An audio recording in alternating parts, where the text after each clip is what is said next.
If you're in a pre-deployment phase and you are already feeling super emotional, kind of crazy, clueless, really worried, and maybe even your service member is feeling distant already, this video is for you. Hey, welcome to the Waiting Warriors channel for thewaitingwarriors.com. My name is Michelle Bowler. I'm a military spouse of 10 years, and this channel is all about helping you thrive through deployment, reintegration, and military spouse life. Pre-deployment is a very delicate time. The stress, all the emotions, all the mental and emotional work of a deployment starts the second you get the orders. And I think that catches a lot of us off of guard. Even after doing multiple deployments, it's like, oh shoot, right, it's game time. And that really stinks. But there are a number of things that you can do to prepare yourself to kind of reset if you are already feeling very kind of imbalanced, off guard, chaotic inside. There are a number of things that we can talk about that you can help yourself kind of reset and get on a really strong foundation so that you are set up personally and for your relationship for this whole deployment or military separation, any long-term thing kind of is all. So here's 7 things that you can do to really help yourself through this pre-deployment phase and to give yourself a strong foundation, set yourself up for a really great deployment. And yes, I say great deployment. I personally believe that you can stay connected and in love and have a thriving relationship regardless of where your service member is. So number 1 is to understand that your emotions and your service member's emotions are completely normal. Nothing is wrong. You are not terrible. They are not terrible. What you are going through is very stressful and has so many layers emotionally, mentally, physically, and it's just very complex. And I think that throws a lot of people off.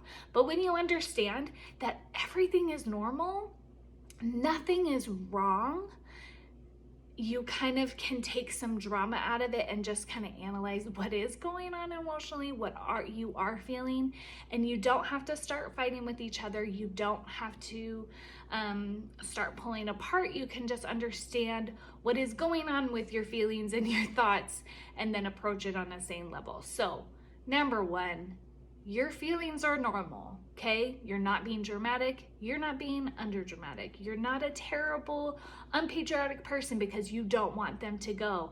They still love you even if they do want to go because this is their job. This is what they've been training for. All of it is normal.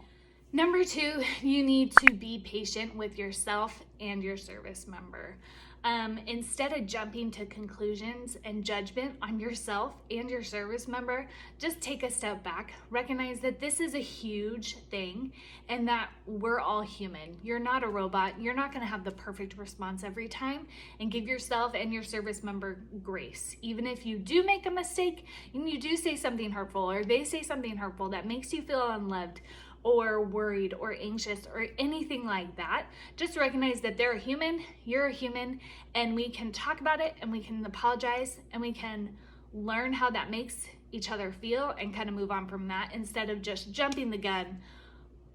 You know, I mean, I could give a million personal experiences and what I've heard from other military spouses of things that just really hurt their feelings and get everybody set on the deployment or pre-deployment phase just on bad moods and upset at each other. And it doesn't have to be that way. If we just recognize that we're human, we need to forgive each other.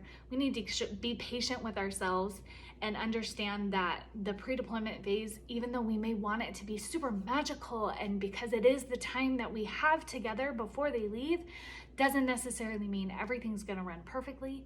It doesn't mean that your spouse, your service member or spouse is going to know that you want to spend the last night snuggling, and instead they might be packing for the freaking 10 millionth time. And you think it should be done by then.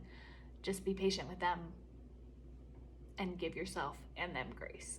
Number 3, you need to create a safe space for this pre-deployment and deployment, or again, long military separation, TDYs, anything that's kind of over a week is kind of, you're going to use the same principles.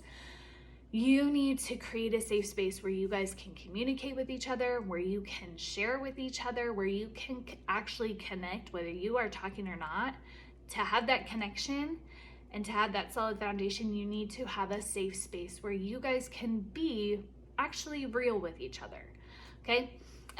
In my freebie that there's a link on at the bottom, 3 ways to set up your marriage or military relationship for a successful deployment.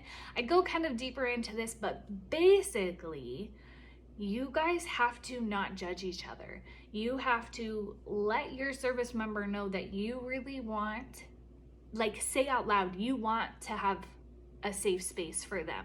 You want them to have a safe space for you, and that is your goal, that you guys can be honest with each other without either person jumping to judgment, without either person feeling like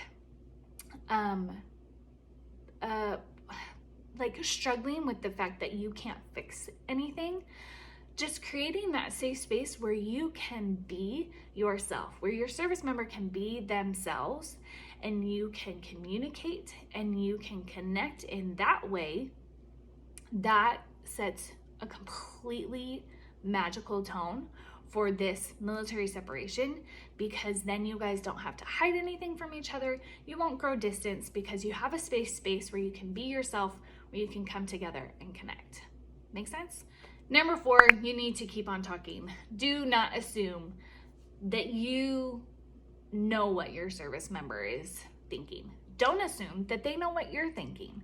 The whole, if my man really loved me, then they would know, is probably one of the most hurtful things that you can think for your relationship, because your service member does love you, but your service member can't read your mind. So keep talking, okay?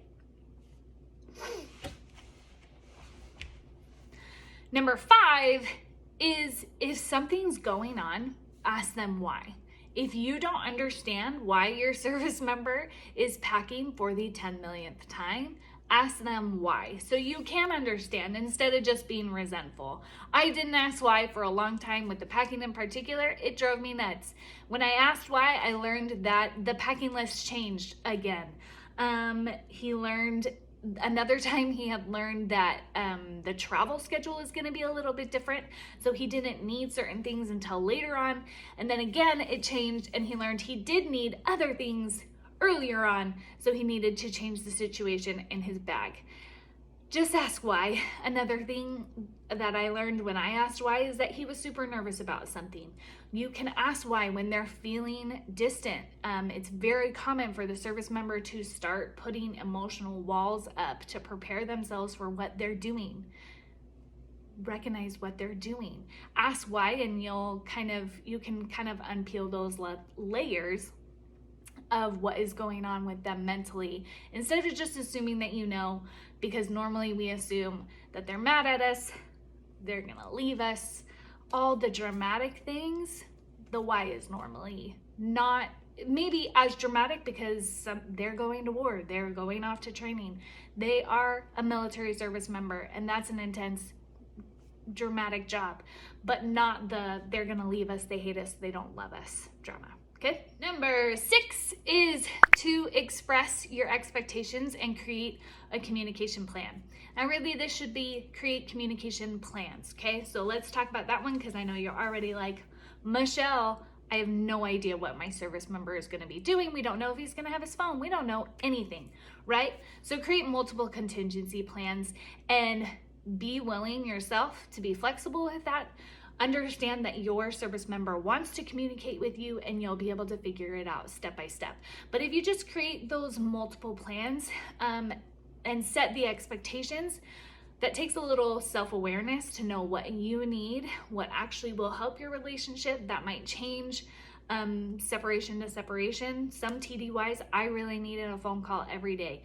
Some deployments, I was like, you know what, this is getting really awkward, and talking every day actually isn't good for us. It's better for us to like talk once a week. Understand kind of where you're coming from, and let your service member know. I had to let my service member know that I needed a text every day because I needed to know he was okay, right? Like, he was traveling a lot in Iraq. I hate the traveling so much because that's when I feel like he's in the most danger. And I knew he wouldn't be able to call me, but I needed a smiley face. I needed a I'm okay. I need a I love you, some sort of text message to know he's okay. And I needed to communicate that to him, because guess what? He's not a mind reader. He didn't know that's what I needed. He thought I was okay because we were going to talk later in the week. I wasn't. You got to express your expectations and create that kind of plan. And it may take some adjustment as you go through the deployment or military separation, but just kind of create multiple contingency plans so that you're on the same page. Again, going back to one of the things we talked about earlier, you don't want to assume that they know what you need, or kind of assume that you know what you need, because you'll be learning it together. So be flexible, but create some plans so then it's like, I don't know, the I don't knows really suck and make our brains go crazy. So set some expectations and communication plan. Okay, number 7. This one can seem a little like woohooey, whatever, but I think it's super powerful. Wanted to offer it up to you. That's to stay engaged and staying positive. You need to remember that you are in control of your thoughts, and your thoughts control your feelings. It's not that whatever circumstance you're in controls your thoughts and feelings. You control your thoughts and feelings. Your brain's gonna offer you a lot of thoughts, and we get to say, thanks brain, but I'm actually gonna be okay, okay? And then stay engaged and staying positive with those thoughts. That's not to say we have to be naive. That is not to say we don't have to be realistic and understand the situation, but that is to say that we get to decide what we are going to constantly engage in. We get to decide what we are going to focus on. I am very well aware that my spouse goes into situations constantly that are dangerous. I choose to understand that, but not focus on that. I focus on the fact that he is doing a great work. I focus on the fact that he is highly trained. Those people around him are highly trained, and that they are going to do their best to protect each other. I choose to stay positive in the fact that I get to, how do I say this? I get to live in a world where me and my daughters get to learn how to read. And like, that sounds so silly, but like, some of the people that our service members are protecting us from don't agree with that. So I just choose to focus on the beautiful green trees outside, the flowers that I'm growing in my garden, the delicious vegetables that I'm picking out of my garden. Yes, you can grow a garden while you're in the military, but I choose to engage in the positive thinking that my service member loves me regardless of how much he can communicate. I choose to stay engaged in the fact that I can connect with him even if we cannot talk all the time. And I choose to engage in that positive thinking. You are in control of your thoughts. If you want to go down rabbit holes, sometimes we need to go down rabbit holes, and that's valid. Those feelings of sadness and anger and resentment and frustration. Try not to stay in the resentment, but the frustration, it's all valid, but just try to stay engaged 80% of the time in the positive thinking. You will feel so much better, you will be so much better, and you will thrive so much easier. That's all I have for you today. 7 things you can do for the pre-deployment phase. Again, in the caption, there is a link to my freebie where we kind of go deeper into 3 ways that you can set up your marriage for a successful deployment. It works for any kind of military separation. I'm Michelle Bowler at thewaitingwarriors.com. There are also on this channel a whole podcast called the Waiting Warriors Podcast, where I have interviewed over 100 different military spouses, hearing how they have done this military life. And you know what? We are very honest, and I ask the hard questions in that podcast. We talk about what they have done right, what they have done wrong, what they wish that they had changed, what has really helped them, and all the things. There's a whole playlist for that, and I hope you guys come back for more helps with deployment, reintegration, and thriving in military spouse life. Till next time, make sure you subscribe. Bye, Waiting Warriors.